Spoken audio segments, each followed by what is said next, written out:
तो ये 3 सेट दिए हुए हैं ए बी सी, इनका distributive law of intersection over union ये हमने वेरीफाई करना है।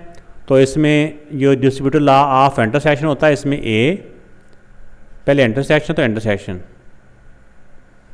फिर बी यूनियन सी। तो दूसरी तरफ ए यूनियन को पहले बी के साथ लिखेंगे, नहीं ए इंटरसेक्शन है ना, ए इंटरसेक्शन को पहले बी के साथ, फिर ए इंटरसेक्शन को सी के साथ, और इनके दरमियान में जो साइन होता है वो यहाँ पे इनके दरमियान में आ जाता है। इस लॉ को कहते हैं distributive law of intersection over union.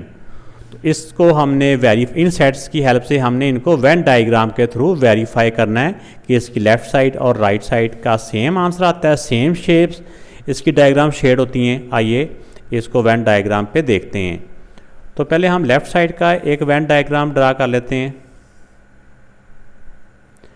तो देखें कि जब इन दोनों ए बी 2 सेट दिए हुए हैं, इन दोनों सेट्स के एलिमेंट्स पे अगर हम गौर करें तो दोनों का कोई एलिमेंट भी आपस में सेम नहीं है, एक जैसा नहीं है। अगर इनके एलिमेंट एक जैसे ना हो तो इनके जो सर्कल होते हैं वो एक दूसरे से थोड़ा सा दूर दूर बनते हैं। आप चाहे इसको कंपास के साथ ये ड्रा कर लें, अंदर एलिमेंट लिखना चाहें तो भी ठीक है, नहीं लिखें तो भी कोई ऐसी बात नहीं है, लिख लेंगे तो ज़्यादा बेहतर है। अब सी एलिमेंट के 2 एलिमेंट ऐसे हैं कि जो बी के साथ आ रहे हैं, और सी के 2 एलिमेंट ऐसे हैं जो कि ए में भी आ रहे हैं, ठीक है ना। जैसे 3 और 9 है वो बी के साथ हैं, और इस तरह जो इसका है 12 और इसका आता है 6, 12 और 6 ये ए में है, और एक 15 है वो ना ए में है ना बी में है। इसलिए इसका जो सी का सर्कल है वो थोड़ा सा इस तरह करके बनेगा। तो अगर आप अंदर एलिमेंट भी लिख दें तो भी मैंने बताया ना कि दोनों तरह से ठीक है। अब इसमें देखें कि बी, पहले हम लेफ़्ट साइड को सॉल्व कर रहे हैं, तो बी और सी का यूनियन, इसका मतलब कि बी और सी के तमाम सर्कल को यूनियन में ना दोनों को हमने कंप्लीटली शेड करना होता है। बी यूनियन सी को, बी और सी को जब हम शेड करेंगे तो इसका मतलब बी और सी दोनों जो सर्कल है मुकम्मल तौर पे शेड हो जाएंगे। ये बी सर्कल यहाँ तक है और आगे सी ये है।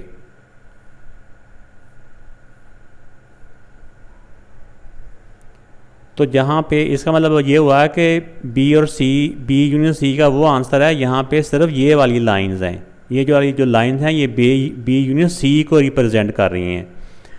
अब हमने ए का इसके आंसर के साथ इंटरसेक्शन मालूम करना है, यानी हमने ये देखना है कि ए का कौन सा हिस्सा इसके आंसर के साथ कॉमन आ रहा है।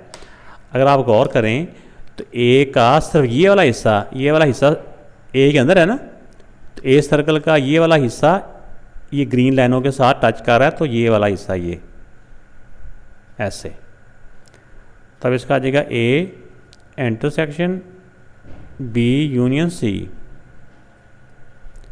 अब हमारा कौन सा आंसर इसके साथ आएगा, इसका कौन सा हिस्सा ए के साथ कॉमन है, सिर्फ ये वाला हिस्सा, ये जहाँ पे ऐसी लाइंस भी हैं और ग्रीन कलर में इस तरह की लाइंस भी हैं।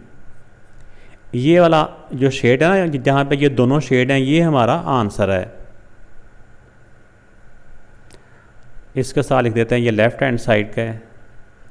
अब इधर राइट हैंड साइड का वेन डायग्राम बना लेते हैं। तो सबसे पहले एक रेक्टेंगल शेप बनाते हैं जो कि यूनिवर्सल सेट कहलाता है। तो इनके सर्कल बिल्कुल उसी तरह ही होते हैं, सिर्फ शेडिंग का डिफरेंस आता है। ये मैंने बताया कि सेट्स के मुताबिक जो सेट्स दिए होते हैं, इन सेट्स के मुताबिक जो वेन डायग्राम के सर्कल बनते हैं वो हमेशा सेम होते हैं, चाहे प्रॉपर्टी कोई भी हो, सिर्फ शेडिंग का फ़र्क आता है। तो जैसा कि हमने पहले बताया कि इसमें ए और बी में कोई एलिमेंट भी कॉमन नहीं है, इसलिए ए का सर्कल अलग से बनेगा, बी का सर्कल अलग से बनेगा। सा लिख भी दें ए और ये बी, और सी के कुछ एलिमेंट ए के साथ कॉमन है, कुछ बी के साथ कॉमन है, और कुछ कह लें कि इसके साथ कॉमन नहीं है, तो वो अलहदा से ऐसे करके सर्कल बन जाएगा सी का। तो अब इसमें देखें कि A intersection B, A intersection B, इसी तरह फिर ए इंटरसेक्शन सी भी है, ए इंटरसेक्शन सी भी है। अब देखें कि ए और बी का कौन सा एरिया है जो आपस में कॉमन है। ए और बी का कोई एरिया भी आपस में कॉमन नहीं है। ए का सर्कल ये इधर है और बी का सर्कल इधर है, इनके सर्कल दूर दूर हैं। इनके सर्कल दूर दूर क्यों थे? क्योंकि इनके एलिमेंट ही आपस में सेम नहीं था, इसलिए सर्कल इनके दूर दूर बन गए। अब इसका ए इंटरसेक्शन बी का no area shaded, no area shaded, या यहाँ पे नीचे लिख सकते हैं हम empty set. A intersection B का जो इंटरसेक्शन है ना वो एम्प्टी सेट है, उसका कोई आंसर नहीं है। अब इनका जब कोई आंसर नहीं है तो इसके साथ ए और अब ए इंटरसेक्शन सी, अब ए और सी का कॉमन एरिया कौन सा है? ए और बी का कॉमन एरिया ये वाला है, ये वाला, ये ए का भी है, ये सी का भी है, ये वाला, ऐसा ही है। ठीक हो गया। अब हमने इसके आंसर को और इसके आंसर का यूनियन करना है, यानी इसका आंसर और इसका आंसर दोनों को इकट्ठा करना है। तो अब देखें A intersection B union A intersection C, union में इसका आंसर और इसका आंसर दोनों आंसर मिला के एक आंसर बनता है। अब इसका आंसर तो एम्प्टी है, इसका आंसर ये है, तो इसका मतलब हुआ कि इन दोनों को जब इकट्ठा करेंगे तो ये भी उसमें शामिल हो जाएगा। ऐसे करके ये जो हिस्सा है ना, इसका दोनों का आंसर ये वाला ही है। तो अब देखें कि इसका जो आंसर आया था जहाँ पे डबल शेड था वो भी ये वाला हिस्सा था, और इसका आंसर भी ये वाला ही है जहाँ पे ये वाली लाइनिंग हुई है। तो दोनों लाइनिंग से हमें अंदाज़ा हो गया कि जो हिस्सा इसका है वो भी, जो रीजन इसका है इसके आंसर का, इसका आंसर भी वही रीजन है, दोनों के सेम आंसर हैं, सेम रीजन है दोनों के शेड।